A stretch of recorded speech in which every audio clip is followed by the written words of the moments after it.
And I'm Lauren Lopez. Here's the news. Loyola may embrace BYOB, bring your own bag. As we told you last week, in the recent USGA election, students voted overwhelmingly to ban plastic bags at Loyola's on-campus stores. But Emily Olson reports it's not a done deal. Baldessari is currently working with USGA to draft a proposal to Neufeld and then Father Garanzini. Though there is no official timeline, Baldessari hopes to have an answer before the end of the school year. Rogers Park may soon be a safer place for cyclists. The intersection of Glenwood and Devon could mark the beginning of 20 miles of protected bike lanes in the area, according to a proposal from Mayor Emanuel last weekend. The lanes would help divert cyclists from Sheridan Road, a potentially dangerous route. Lanes would be put in place down Glenwood Avenue, stop signs would be removed, and the path would continue north on Greenview Avenue to provide safe, uninterrupted travel from Edgewater to Evanston.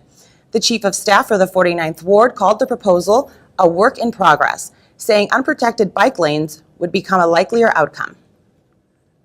Electric bike riders could be treated like everyone else on the road if a new ordinance passes in Chicago. Part of the proposal includes age and speed limits. E-bike riders would have to be at least 16 and pedal at a max of 20 miles per hour. Coming up on Loyola News, it's spring and wedding bells are in the air. Find out what Loyola thinks about hosting same-sex marriages. Beginning June 1st, same-sex couples will be able to marry in Illinois. Cook County has actually been issuing same-sex marriage licenses since February. But Hannah Jarvis reports none of those weddings will be on Loyola's campus. A campus spokesperson says the chapel hosts an average of about 3 weddings a year. More were held at other campus locations, particularly in Cuneo Mansion. Wedding receptions are still allowed on campus and are not restricted by religion or sexual orientation. The economy continues its slow recovery, but only a few Chicago professors are reaping the benefits. The American Association of University Professors reports average raises of 2.2% nationwide. This is the first time in 5 years that pay increases have exceeded the inflation rate. Chicago State University reported raises of nearly 10%. CSU is one of 4 local institutions to exceed the average, but Loyola reported a 3% drop, the second largest decline among local institutions. Loyola's provost says the decline reflects pushing the raise date back from January to July. Coming up on Loyola News, graduation is 1 month away. Find out what this year's seniors are looking forward to. I don't know about you, but that looked like a lot of fun. It really does. I'm hoping to try that sometime soon. Thanks so much, Nick. Thank you. And finally, have you ever found yourself at odds with your roommate? Anyone who watches The Big Bang Theory knows just how often that can happen. Well, it may be time to ditch that old roommate agreement. A company in Chicago known as RoomPact has come out with a digital tool to help predict and prevent roommate conflicts. College roommate agreements usually focus on things like sleep habits, but RoomPact surveys also weigh emotional issues and expectations. These custom surveys make it easier to find compatible roommates, and micro-surveys are used to monitor the relationship. Loyola's Director of Residence Life said the school may look into using it in the future. And I'm Lauren Lopez. For all of us at Loyola News, thanks for watching. Spring has finally sprung, and we end today with some footage of students enjoying the lovely weather at the Lakeshore campus. Emotions are running high in Crimea in a standoff between Ukrainian and pro-Russian forces. In the Ukrainian village on the west side of Chicago's downtown, things seem calm on the surface, but there is unrest among the people over the developments in their homeland.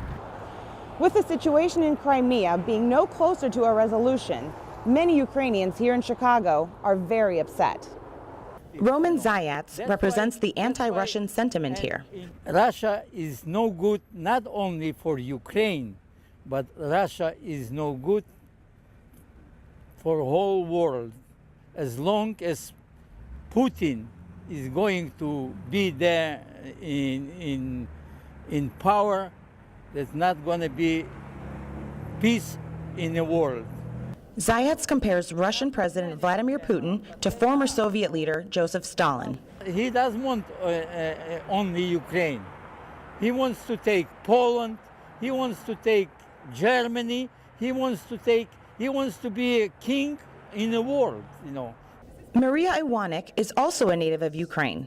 She agrees with Zayats and is disheartened about what's happening to her people. I'm very sad, and That's not supposed to be, because the Ukraine is a free country and should be free, and Russia is not supposed to occupy our or go to our country.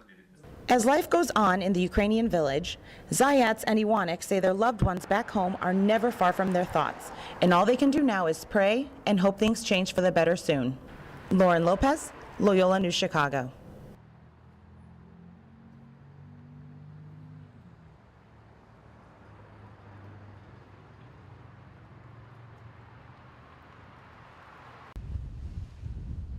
These aren't just any students taking a tour of Loyola's campus.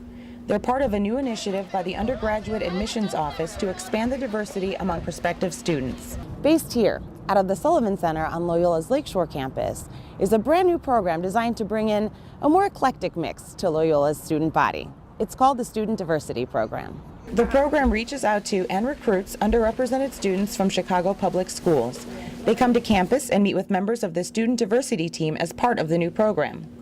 Team members talk about their experiences at Loyola and answer questions these potential ramblers might have. Vinod Punyani was recruited last year during the program's experimental stage and attributes that experience to choosing Loyola. I was kind of worried about what kind of college experience I really wanted.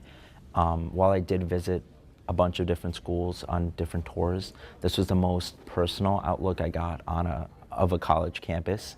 In addition to the panel, the high school visitors tour the campus. Vivian Anguiano is an admissions counselor who says recruitment to Loyola is not the program's only goal. We don't necessarily, expect everyone to come to Loyola, but we do want to educate and create and increase awareness about the college application process in underserved communities. But Anguiano says hearing about Loyola from current students does tend to help. They see the engagement of our current students and see the diversity on our campus and want to come to Loyola for that reason, because they've already found that sense of community.